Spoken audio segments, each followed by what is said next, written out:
Welcome to Uruvada. TDP office పై దాడి కేసులో సిట్ ఏర్పాటు చేస్తూ ఏపీ ప్రభుత్వం నిర్ణయం తీసుకుంది. సీనియర్ ఐపీఎస్ నేతృత్వంలో సిట్ ఏర్పాటు చేశారు. ఇతర జిల్లాల్లో నేతల ప్రమేయం ఉండడంతో సిట్ ఏర్పాటు చేయాలని నిర్ణయించారు. ఇప్పటికే దాడి చేసిన కొందరిని పోలీసులు గుర్తించారు. ఏపీని అప్పుల ఆంధ్రప్రదేశ్గా వైసీపీ మార్చిందన్నారు మంత్రి సత్యకుమార్. పోలవరం నిర్మాణానికి ఎన్డీఏ కట్టుబడి ఉందన్నారు. రాష్ట్ర ప్రజల ఆకాంక్షలు అభిష్టం మేరకు బీజేపీ పనిచేస్తుందని, వైసీపీ కేంద్రం నిధుల్ని దారి మళ్లించిందని ఆరోపించారు. రాజకీయ నాయకులే కాకుండా అధికారులు కూడా ఉన్నారని, వారిపై తీవ్రమైన చర్యలు తీసుకుంటామని అన్నారు సత్యకుమార్. టెట్ షెడ్యూల్లో కీలక మార్పులు చేసింది ఏపీ సర్కార్. ఇటీవల ప్రకటించిన టెట్ నోటిఫికేషన్లో మార్పులు చేస్తూ ఏపీ ప్రభుత్వం ఉత్తర్వులు జారీ చేసింది. అభ్యర్థుల విజ్ఞప్తి మేరకు టెట్, డిఎస్సీలకు సన్నద్ధమయ్యేందుకు మరింత గడువు ఇస్తూ నిర్ణయం తీసుకుంది. దీంతో టెట్ షెడ్యూల్లో పలు మార్పులతో నోటిఫికేషన్ విడుదల చేశారు. అక్టోబర్ 3 నుంచి 20 వరకు పరీక్షలు నిర్వహిస్తారు. ఐవీఎఫ్ ఒక అధునాతన సంతానోత్పత్తి చికిత్స. అనేక దంపతులకు తల్లిదండ్రులు కావాలనే వారి కలను నెరవేర్చుకోవడానికి సహాయపడుతుంది. ఈ రోజే ఓఎస్ఎస్ ఫర్టిలిటీని సందర్శించండి. కేకేకు వర్తించిన నిబంధన మిగతా వారికి వర్తించదా అంటూ ప్రశ్నించారు బీజేపీ ఎమ్మెల్యే పాల్వాయి హరీష్ బాబు. ఎమ్మెల్యేలతో రాజీనామా చేయించి కాంగ్రెస్ పార్టీలో చేర్చుకోవాలన్నారు. కాంగ్రెస్ నేతలు అవినీతిలో మునిగిపోయారని, కేంద్రం నిధుల్ని మళ్లించారని ఆరోపించారు. తెలంగాణలో నాయకత్వం మారింది కానీ పాలన కాదన్నారు. అసెంబ్లీలో ప్రభుత్వ తీరుని ఎండగడతామన్నారు. ఫిర్జాదిగూడలో కూల్చివేతలపై మండిపడ్డారు ఎంపీ ఈటెల రాజేందర్. పర్వతాపురంలో కూల్చివేతలు అక్రమమని చెప్పారు. అనుమతులు ఇచ్చిన అధికారులపై కేసులు పెట్టాలని డిమాండ్ చేశారు. కూల్చివేసిన ఇళ్లకు పరిహారం అందించాలని అన్నారు. కాంగ్రెస్ ప్రభుత్వం పేదల ఇళ్లను కూలుస్తుందని ఆగ్రహం వ్యక్తం చేశారు. బండి సంజయ్ పిటిషన్పై హైకోర్టులో విచారణ జరిగింది. 2018 ఎన్నికల్లో గంగుల కమలాకర్ భారీగా డబ్బు ఖర్చు పెట్టారని పిటిషన్ వేశారు. అడ్వకేట్ కమిషన్ గా మాజీ జిల్లా జడ్జి శైలజను నియమించారు. ఇప్పటి వరకు కమిషన్ ముందు హాజరు కాలేదు బండి సంజయ్. దీంతో తదుపరి విచారణని ఈ నెల 26కి వాయిదా వేశారు. మట్టి వినాయకులను పూజించాలన్నారు AP deputy CM Pawan Kalyan. పర్యావరణ హితంగా వేడుకలు జరుపుకోవాలని పిలుపునిచ్చారు. మట్టి గణపతిని పూజించడంపై ప్రజలకు అవగాహన కల్పించాలని, దేవాలయాల్లో ప్రసాదాలను బటర్ పేపర్ బదులు తాటాకు బుట్టలు, ఆకులతో అందించాలని ఆయన కోరారు. తిరుపతిలోని విజిలెన్స్ అండ్ ఎన్ఫోర్స్మెంట్ ప్రాంతీయ అధికారిని జనసేన నేతలు కలిశారు. గత 5 ఏళ్లలో టీటీడీ తీసుకున్న నిర్ణయాలు, జరిగిన అక్రమాలు, శ్రీవాణి ట్రస్ట్ నిధులు, దర్శనాలపై సమగ్ర దర్యాప్తు జరిపించాలంటూ డిమాండ్ చేశారు. టీటీడీలో ప్రక్షాళన మొదలైందన్న సీఎం, డిప్యూటీ సీఎం ఆదేశాల మేరకు నిజాలు బయటపెట్టాలని జనసేన నేతలు కోరారు. అక్రమాలకు పాల్పడ్డ వారిపై చర్యలు తీసుకోవాలన్నారు. కాంగ్రెస్ నేత జగ్గారెడ్డి కీలక వ్యాఖ్యలు చేశారు. చంద్రబాబు విభజన చట్టాన్ని అడ్డు పెట్టుకుని తెలంగాణలో రాజకీయం చేయాలని చూస్తున్నారన్నారు. కాంగ్రెస్ ను దెబ్బతీసేందుకు బీజేపీ కుట్ర చేస్తుందన్నారు. చంద్రబాబును జగన్ జైల్లో పెట్టి ఉండకపోతే ఏపీలో రాజకీయం మరోలా ఉండేదని అన్నారు. మరో 10 ఏళ్లు తెలంగాణలో కాంగ్రెస్ దే అధికారం అన్నారు. తెలంగాణలో టీడీపీతో బీజేపీ గేమ్ మొదలుపెట్టిందన్నారు. ఏపీలో ఉచిత ఇసుక పాలసీ మార్గదర్శకాలు జారీ అయ్యాయి. గత ప్రభుత్వ విధానాన్ని రద్దు చేస్తూ కొత్త జీవో వచ్చింది. కలెక్టర్ చైర్మన్ గా జిల్లా స్థాయి కమిటీలు ఏర్పాటు చేశారు. ఇసుక స్టాక్ పాయింట్ల స్వాధీనానికి ఆదేశించారు. లోడింగ్, రవాణా ఛార్జీలు నిర్ధారించబోతున్నారు కలెక్టర్. డిజిటల్ విధానంలోనే చెల్లింపులు చేయాలని నిర్ణయించారు. ఇతర రాష్ట్రాలకు ఇసుక తరలిస్తే గనక కఠిన చర్యలు తీసుకుంటామని హెచ్చరించారు. భవన నిర్మాణాలకు మాత్రమే ఉచిత ఇసుక ఇస్తారు. దందాలు చేసిన వారిని, పైసలున్న వారినే BRS party గుర్తించిందన్నారు MP Raghunandan Rao. త్వరలో రాష్ట్ర ప్రభుత్వం స్థానిక ఎమ్మెల్యే డబుల్ బెడ్రూమ్ ఇళ్లను పంపిణీ చేయకపోతే అర్హులకు మేమే పంపిణీ చేస్తామని చెప్పారు. నర్సాపూర్ సమీపంలో regional ring road, rail line పనులను త్వరలోనే బీజేపీ ఆధ్వర్యంలో పూర్తి చేస్తామన్నారు. కాళేశ్వరం కమిషన్ విచారణ కొనసాగుతోంది. ప్రాజెక్టుపై రిపోర్ట్ని కమిషన్కు అందించింది కాగ్. రేపు కమిషన్ ముందు హాజరయ్యారు 14 మంది పంప్ హౌస్ ఇంజనీర్లు. ఈ నెల 16 వరకు అఫిడవిట్లు ఇవ్వాలని ఇంజనీర్లను ఆదేశించింది కాళేశ్వరం కమిషన్. బ్యారేజీలపై అఫిడవిట్లు ఇవ్వాలని ప్రభుత్వాన్ని కోరింది. ఇక అఫిడవిట్ల పరిశీలన తర్వాత పలువురికి కమిషన్ నోటీసులు ఇచ్చే అవకాశం ఉంది. కాగ్ రిపోర్టు పరిశీలన తర్వాత స్టేట్ కాగ్ అధికారులను విచారణకు పిలువనుంది కమిషన్. ఏపీ బీజేపీపై ఎంతో బాధ్యత ఉందన్నారు ఏపీ బీజేపీ చీఫ్ పురంధేశ్వరి. కూటమి ప్రభుత్వంపై ప్రజలు ఎన్నో ఆశలు పెట్టుకున్నారన్నారు పురంధేశ్వరి. సంక్షేమంతో పాటు అభివృద్ధిని కూడా వాళ్లు కోరుకుంటున్నారన్నారు. ఈ రెండింటిని బ్యాలెన్స్ చేయకపోవడం వల్లే వైసీపీ ఘోరంగా ఓడిపోయిందన్నారు పురంధేశ్వరి. ఓడిపోయిన నేతలు, పార్టీలు ఈవీఎంలపై ఆరోపణలు చేయడం సరికాదన్నారామె. గెలిచినప్పుడేమో సంతోషపడి ఓడిపోతే మాత్రం ఈవీఎంలను తప్పుపట్టడం ఎంతవరకు కరెక్ట్ అంటూ ప్రశ్నించారు పురంధేశ్వరి. సీఎం రేవంత్ రెడ్డికి కేంద్ర మంత్రి బండి సంజయ్ లేఖ రాశారు. గురుకులాల్లో కొత్త టైం టేబుల్ని కుదించాలంటూ కోరారు. ఉదయం 5 గంటల నుంచి రాత్రి 9 గంటల వరకు పని వేళలతో టీచర్లు ఒత్తిడికి గురవుతున్నారన్నారు సంజయ్.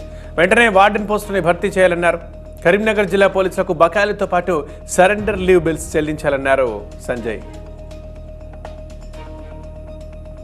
తెలంగాణ విద్యాశాఖ వివరణపై మాజీ మంత్రి హరీష్ రావు అసంతృప్తి వ్యక్తం చేశారు. విద్యను కాంగ్రెస్ ప్రభుత్వం నిర్లక్ష్యం చేస్తుందన్నారు. సమస్యలను సీఎం దృష్టికి తీసుకెళ్లే ప్రయత్నం చేస్తే అసలు ఇబ్బందులు లేనట్టే విద్యాశాఖ ప్రకటించడం సరికాదన్నారు. వాస్తవాలను పక్కన పెట్టడంతో విద్యార్థులకు నష్టం జరుగుతుందన్నారు. నియోజకవర్గంలో క్షేత్రస్థాయిలో పరిశీలించిన తర్వాత వివరాలను ప్రభుత్వం దృష్టికి తీసుకొస్తామన్నారు హరీష్ రావు. సీఎం దృష్టికి తీసుకెళ్లి సమస్యలను పరిష్కరించాలన్నారు. తెలుగు రాష్ట్రాల సీఎంల భేటీపై మాజీ మంత్రి అంబటి కీలక వ్యాఖ్యలు చేశారు. ఈ మీటింగ్తో చంద్రబాబు మరోసారి ఏపీకి ద్రోహం చేశారంటూ ఆరోపించారు. ఈ సమావేశంతో కొత్త డిమాండ్లు తెర మీదకు వచ్చాయన్నారు. టీటీడీలో తీర ప్రాంతంలో తెలంగాణ వాటా కోరుతోందని, విభజన చట్టం ప్రకారం కలిపిన 7 మండలాల్ని తెలంగాణ మళ్లీ వెనక్కి అడుగుతోందని అన్నారు. సీఎంల భేటీపై చంద్రబాబు మౌనంగా ఎందుకున్నారని, తెలంగాణ డిమాండ్లకు చంద్రబాబు ఓకే చెప్పారా అని ప్రశ్నించారు అంబటి. వైఎస్ జయంతి వేడుకల్లో మాజీ మంత్రి దాడిశెట్టి రాజా కీలక వ్యాఖ్యలు చేశారు. కాపుల ఓట్లను పవన్ కూటమికి వేయించారని, కాపులను బీసీల్లో చేర్చే బాధ్యత డిప్యూటీ సీఎందే అని చెప్పారు. కాపులకు సీఎం చంద్రబాబు, పవన్ న్యాయం చేయాలని డిమాండ్ చేశారు. కాపులను బీసీల్లో చేర్చుకోవడానికి కేంద్రం సానుకూలంగా ఉందని, ఏపీ ప్రభుత్వం ఒత్తిడి తీసుకురావాలని అన్నారు. రిజర్వేషన్ కల్పిస్తే కాపులందరూ బాగుపడతారన్నారు. లేదంటే కూటమి ప్రభుత్వం కాపులకు వెన్నుపోటు పొడిచినట్టే అని దాడిశెట్టి రాజా హెచ్చరించారు. వైఎస్ఆర్ జయంతి సందర్భంగా హైదరాబాద్ గాంధీ భవన్లో నివాళులర్పించారు తెలంగాణ సీఎం రేవంత్ రెడ్డి. తెలుగు రాష్ట్రాలకు వైఎస్ఆర్ చేసిన సంక్షేమాన్ని గుర్తు చేశారు. రాహుల్ని ప్రధాని చేయాలన్న వైఎస్ఆర్ కలను మేము నిజం చేస్తామని అన్నారు. పార్టీ వీడిన నేతలకు వెల్కమ్ చెప్పారు సీఎం, డిప్యూటీ సీఎం. అంతా కలిసి పనిచేద్దామంటూ పిలుపునిచ్చారు. విశాఖ బీచ్ రోడ్లో వైఎస్ఆర్ జయంతి సందర్భంగా వైఎస్ఆర్ విగ్రహానికి పూలమాలలు వేసి నివాళులర్పించారు వైవి సుబ్బారెడ్డి. కూటమి మూకల దాడులపై తిరుగుబాటు చేస్తామని చెప్పారు. వైసీపీ క్యాడర్పై దాడులు ఆపకపోతే ప్రతి దాడులు తప్పవని హెచ్చరించారు. వైఎస్ఆర్ విగ్రహాలను ధ్వంసం చేయగలరేమో గానీ సంక్షేమ పాలన అందించిన ఆయన సంతకం చెరిపివేయలేరన్నారు. రాహుల్ గాంధీని ప్రధానమంత్రిని చేయాలన్నదే వైఎస్ఆర్ చివరి కోరికనన్నారు మాజీ మంత్రి రఘువీరారెడ్డి. కాంగ్రెస్ పార్టీలో ఉన్న నాయకులందరూ రాహుల్ని ప్రధాని చేయడానికి కష్టపడుతున్నామన్నారు. ఇప్పటికే ఆంధ్రప్రదేశ్లో కాంగ్రెస్ ఓటు బ్యాంకు ఇంతకు ముందు కంటే పెరిగిందన్నారు. త్వరలోనే ఆంధ్రప్రదేశ్లో కాంగ్రెస్కి పూర్వ వైభవం తీసుకొస్తామన్నారు రఘువీరా. ఎమ్మెల్సీగా అనర్హత వేటు వేయడంపై జంగా కృష్ణమూర్తి ఏపీ హైకోర్టును ఆశ్రయించారు. విచారణ చేపట్టిన హైకోర్టు ఎమ్మెల్సీ స్థానం ఖాళీగా ఉన్నట్టు నోటిఫై చేయొద్దని ఈసీ ఆదేశాలు జారీ చేసింది. జంగా కృష్ణమూర్తి పిటిషన్పై విచారణను వాయిదా వేస్తూ నిర్ణయం తీసుకుంది. కిడ్నీ రాకెట్ ముఠాపై గుంటూరు ఎస్పీకి ఫిర్యాదు చేశారు గార్లపాటి మధుబాబు అనే వ్యక్తి. తనను మోసం చేసి కిడ్నీ తీసుకున్నారని డాక్టర్ శరత్ బాబు, మధ్యవర్తి భాషలపై కంప్లైంట్ ఇచ్చారు. 30 లక్షల రూపాయలు ఇస్తామని చెప్పి మోసం చేశారని బాధితుడు చెప్తున్నాడు.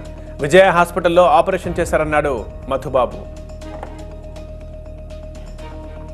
ఏపీ హైకోర్టులో మాజీ మంత్రి కొడాలి నానికి ఊరట లభించింది. కొడాలి నానిని అరెస్టు చేయొద్దని ఏపీ హైకోర్టు ఆదేశించింది. కొడాలి నానికి 41A నోటీసులు ఇవ్వాలన్న హైకోర్టు సుప్రీంకోర్టు గైడ్లైన్స్ పాటించాలని సూచించింది. గుడివాడలో వాలంటీర్ల ఫిర్యాదుతో నానిపై కేసు నమోదైంది. తదుపరి విచారణ 4 వారాలకు వాయిదా వేసింది. గ్రామీణ పేదరిక నిర్మూలన సంస్థపై మంత్రి సీతక్క సమీక్ష చేశారు. ప్రస్తుతం అమలవుతున్న స్కీమ్లు, బడ్జెట్లో ప్రతిపాదనలపై అధికారులతో చర్చించారు. గత ప్రభుత్వం మ్యాచింగ్ గ్రాంట్స్ ఇవ్వకపోవడం వల్ల కేంద్ర నిధుల్ని వినియోగించుకోలేకపోయామని సీతక్క దృష్టికి తీసుకొచ్చారు అధికారులు. రాష్ట్ర ప్రభుత్వం తన వాటా నిధుల్ని మంజూరు చేస్తే కేంద్రం నుంచి మరిన్ని నిధులు రాబట్టుకోవచ్చని అధికారులు సూచించారు. జనగామ కలెక్టర్ కార్యాలయంలో వికలాంగుడు నిరసన వ్యక్తం చేశారు. బచ్చన్నపేట మండలం అలింపురానికి చెందిన పాకాల రమేష్ 85% వికలాంగుడైనప్పటికీ పెన్షన్ రాకపోవడంతో ఆవేదన వ్యక్తం చేశాడు. 3 సంవత్సరాలుగా అధికారులు పట్టించుకోవడం లేదని పెట్రోల్ బాటిల్తో ప్రజావాణి కార్యక్రమానికి వచ్చాడు. న్యాయం చేస్తామని కలెక్టర్ హామీ ఇచ్చారు.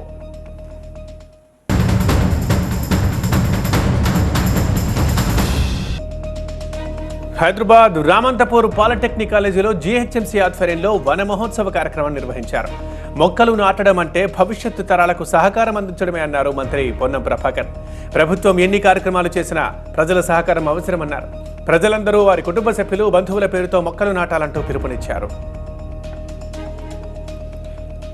మంచిర్యాల జిల్లా చెన్నూరు ఫారెస్ట్ డివిజన్ కార్యాలయం ఎదుట కోటపల్లి మండలం రైతులు ఆందోళన వ్యక్తం చేశారు. పోడు భూములకు వెంటనే పట్టాలివ్వాలని చెన్నూరు డివిజన్ అధికారికి వినతిపత్రం ఇచ్చారు.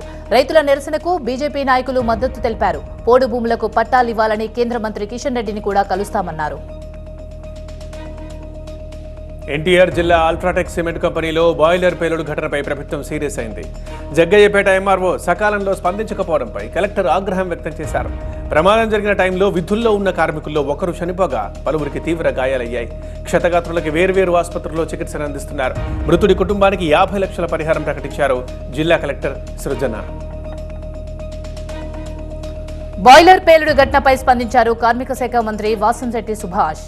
ప్రీహీటర్ లోపంతో పేలుడు జరిగినట్టు సమాచారం ఉందని చెప్పారు. ప్రీహీటర్ను జాగ్రత్తగా నిర్వహించడంలో సంస్థ విఫలమైందన్నారు.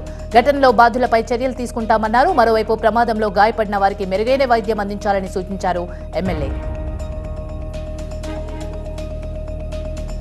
సీఎం రేవంత్ రెడ్డిని కలిశారు ఎమ్మెల్సీ చల్లా వెంకటరామిరెడ్డి. సీఎం మహబూబ్ నగర్ పర్యటనలో ఆయన కాంగ్రెస్ లో చేరే అవకాశం కనిపిస్తోంది. 2 ఏళ్ల కిందట బీఆర్ఎస్ లో చేరిన వెంకటరామిరెడ్డి ఎమ్మెల్యే కోటాలో ఎమ్మెల్సీ అయ్యారు. మొన్నటి ఎన్నికల్లో సిట్టింగ్ ఎమ్మెల్యే ఇబ్రహీంని కాదని తన వర్గానికి చెందిన విజయుడికి టికెట్ ఇప్పించుకున్నారు వెంకటరామిరెడ్డి. ఇక విజయుడు ఎమ్మెల్యేగా గెలిచారు.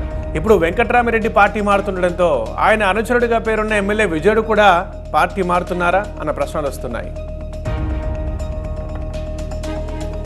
జనగామ జిల్లా కేంద్రంలోని ఒక ప్రైవేట్ స్కూల్లో ఘర్షణ జరిగింది. విద్యార్థి విషయంలో పాఠశాల యాజమాన్యానికి విద్యార్థి సంఘాల నాయకుల మధ్య ఘర్షణ తలెత్తింది. ఈ ఘర్షణలో పాఠశాల ఫర్నిచర్ ధ్వంసం చేశారు. పోలీసులు విద్యార్థి సంఘాల నాయకులను చెదరగొట్టారు.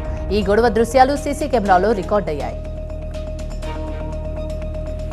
జనగాం జిల్లా కలెక్టర్ కార్యాలయం ఎదుట వీఆర్ఏలు నిరసన చేపట్టారు. 60 ఏళ్ల పైబడ్డ వీఆర్ఏల వారసులకు ఉద్యోగ నియామకాలు చేపట్టాలంటూ డిమాండ్ చేశారు.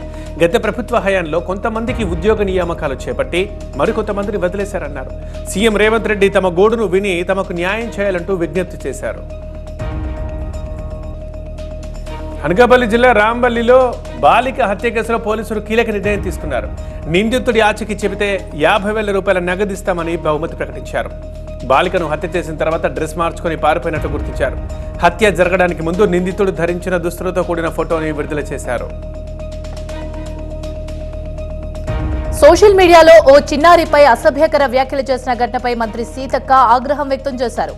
సోషల్ మీడియాలో రెచ్చిపోయిన దుర్మార్గుల పట్ల ప్రభుత్వం కఠినంగా వ్యవహరిస్తుందని చెప్పారు. ఇప్పటికే ఘటనపై కేసు నమోదు చేసి ముమ్మర దర్యాప్తు చేస్తున్నామన్నారు. భవిష్యత్తులో ఇటువంటి ఘటనలు, అసభ్యకర ప్రచారాలు జరగకుండా కఠిన చర్యలు తీసుకుంటామన్నారు. ఎన్టీఆర్ జిల్లా కొండపల్లిలో పర్యటించారు మంత్రి సబిత. కొండపల్లి బొమ్మల తయారీని పరిశీలించి కళాకారులతో మాట్లాడారు. కళాకారుల్ని అన్ని విధాలుగా అండగా ఉంటామని హామీ ఇచ్చారు. తాడేపల్లి వైసీపీ ఆఫీసులో వైఎస్ఆర్ జయంతి ఘనంగా నిర్వహించారు. విగ్రహానికి పూలమాలలు వేసి నివాళులర్పించారు మాజీ మంత్రులు. ప్రజల గుండెల్లో వైఎస్ఆర్ చెరగని ముద్రగా కీర్తించారు ఆయన. అయితే వైఎస్ఆర్ స్ఫూర్తిగా ముందుకు సాగుదామని పిలుపునిచ్చారు. ఎన్నికల్లో ఏపీ ప్రజల తీర్పును గౌరవిస్తామన్నారు వైసీపీ నేత సజ్జల. టీడీపీ కూటమి అసాధ్యమైన హామీలతో అందలమెక్కిందని చెప్పారు. ఇచ్చిన హామీలను అమలు చేయకపోతే అడుగడుగునా నిలదీయాలంటూ పార్టీ శ్రేణులకు పిలుపునిచ్చారు. వైఎస్ఆర్ జయంతి కోట్లాది మందికి పుట్టినరోజు అన్నారు వైసీపీ అధినేత జగన్. ప్రజా శ్రేయస్సు కోసం ఆయన చూపించిన మార్గం అందరికీ ఆదర్శమన్నారు. వైఎస్ఆర్ ఆశయ సాధనలో ముందుకు సాగుతామన్నారు జగన్. వైఎస్ఆర్ గారి దగ్గర నివాళులర్పించారు. వైఎస్ఆర్ అసలైన ప్రజానేత అంటూ ప్రశంసలు కురిపించారు కాంగ్రెస్ అగ్రనేత రాహుల్ గాంధీ. వైఎస్ఆర్ బతికుంటే ఏపీ ముఖ చిత్రమే మరోలా ఉండేదని చెప్పారు. వైఎస్ఆర్ వారసత్వాన్ని షర్మిల ముందుకు తీసుకెళ్తారన్నారు. ఎల్లప్పుడూ ప్రజల కోసమే బతికిన నాయకుడు వైఎస్ఆర్ అన్నారు. లీడర్ అనే మాటకు అసలైన నిర్వచనం చెప్పిన మహానేత వైఎస్ఆర్ అని అన్నారు ఏపీసీసీ చీఫ్ షర్మిల. వైఎస్ఆర్ జయంతి సందర్భంగా ఇడుపులపాయలో ఆమె నివాళులర్పించారు. ప్రత్యేక ప్రార్థనల్లో కాంగ్రెస్ నేతలు పాల్గొన్నారు. ఎమ్మెల్సీ కవిత డీఫాల్ట్ బెయిల్ పిటిషన్ పై విచారణ వాయిదా పడింది. సిబిఐ ఛార్జ్ షీట్ లో తప్పులున్నాయి కాబట్టి కవితను విడుదల చేయాలని కోరారు కవిత తరపు లాయర్. వచ్చే గురువారంలోపు కౌంటర్ దాఖలు చేయాలని సిబిఐకి కోర్టు ఆదేశించింది. తదుపరి విచారణ ఈ నెల 12కు వాయిదా వేసింది. సిబిఐ ఛార్జ్షీట్ ను పరిగణలోకి తీసుకోవడంపైన ఈ నెల 12నే విచారిస్తామని రౌస్ అవెన్యూ కోర్టు స్పష్టం చేసింది. నీట్ యూజీ వివాదంపై సుప్రీంకోర్టులో విచారణ జరిగింది. నీట్ యూజీ పరీక్షను రద్దు చేసి మళ్లీ పరీక్ష నిర్వహించాలని కోరుతూ 26 పిటిషన్లు దాఖలయ్యాయి. నీట్ పేపర్ లీక్ అయిన విషయం వాస్తవమన్నారు సీజే చంద్రచూడ్. ప్రభుత్వం కూడా ఈ విషయాన్ని ఒప్పుకుందని చెప్పారు. మళ్లీ పరీక్ష నిర్వహించడము అనేది చివరి ఆప్షన్ అన్నారు. లీకేజీ కారణంగా ఎంతమంది ఫలితాలను ఆపారని కేంద్రాన్ని, ఎన్టీఏను సీజీఐ ప్రశ్నించింది. తదుపరి విచారణ గురువారానికి వాయిదా వేశారు. జార్ఖండ్ ముఖ్యమంత్రి హేమంత్ సోరెన్ విశ్వాస పరీక్షలో నెగ్గారు. బల పరీక్షలో జేఎంఎంకు 45 మంది ఎమ్మెల్యేలు మద్దతుగా ఓటేశారు. దీంతో విశ్వాస పరీక్షలో హేమంత్ సోరెన్ నెగ్గినట్టు స్పీకర్ ప్రకటించారు. రాంచీ హైకోర్టులో బెయిల్ మంజూరు చేయడంతో జైలు నుంచి విడుదలయ్యారు హేమంత్ సోరెన్. చెంపై సోరెన్ స్థానంలో సీఎం పగ్గాలు చేపట్టారు హేమంత్ సోరెన్. ఉత్తరాదిలో వర్ష బీభత్సం కొనసాగుతుంది. హిమాచల్లో కుండపోత వర్షాలు కురుస్తున్నాయి. సిమ్లాలో కొండ చర్యలు విరిగిపడంతో వాహనాల రాకపోకలు నిలిచిపోయాయి. అధికారులు భారీ ఎత్తున సహాయక చర్యలు చేపట్టారు. రోడ్డుపై పడ్డ కొండ చర్యలను భారీ యంత్రాలతో తొలగిస్తున్నారు. కాంగ్రెస్ అగ్రనేత రాహుల్ గాంధీ మణిపూర్లో పర్యటించారు. జిరిబామ్ హైస్కూల్లో ఏర్పాటు చేసిన రిలీఫ్ క్యాంప్ని సందర్శించారు. బాధితుల్ని కలిసి వారికి ధైర్యం చెప్పారు. లోక్సభ ప్రతిపక్ష నేత హోదాలో రాహుల్ మణిపూర్కు వెళ్లడం ఇదే ఫస్ట్ టైం. రాహుల్ టూర్ దృష్ట్యా జిరిబామ్ జిల్లాలో భద్రతను కట్టుదిట్టం చేశారు. డ్రోన్ల ద్వారా ఫోటోగ్రఫీని నిషేధించారు. గతేడాది మేలో హింస చెలరేగిన తర్వాత రాహుల్ 2 సార్లు మణిపూర్లో పర్యటించారు. రష్యాలో ప్రధాని మోదీకి ఘన స్వాగతం లభించింది. మాస్కో ఎయిర్పోర్ట్లో మోదీకి రష్యా అధికార బృందం ఘన స్వాగతం పలికింది. రష్యాలో ఆయన 2 రోజుల పాటు పర్యటిస్తారు. ఎయిర్పోర్ట్లో మోదీ గౌరవ వందనం స్వీకరించారు. సాయంత్రం రష్యా అధ్యక్షుడు పుతిన్ ఇచ్చే విందుకు ఆయన హాజరవుతారు. ప్రవాస భారతీయులతో కూడా భేటీ అవుతారు ప్రధాని. ఉక్రెయిన్తో యుద్ధం మొదలైన తర్వాత తొలిసారి మోదీ రష్యాలో పర్యటిస్తున్నారు. రష్యా టూర్ తర్వాత ఆస్ట్రియా వెళ్తారు ప్రధాని మోదీ. ప్రపంచంలోనే అతిపెద్ద ప్రజాస్వామ్య దేశమైన భారత ప్రధాని మోదీకి వియన్నాలో స్వాగతం పలకడానికి తానెంతో ఉత్సుకతతో ఎదురు చూస్తున్నానని ఆస్ట్రియా ప్రధాని ట్వీట్ చేయగా దానికి రీట్వీట్ చేశారు మోదీ. ఆయనకు ధన్యవాదాలు తెలిపారు.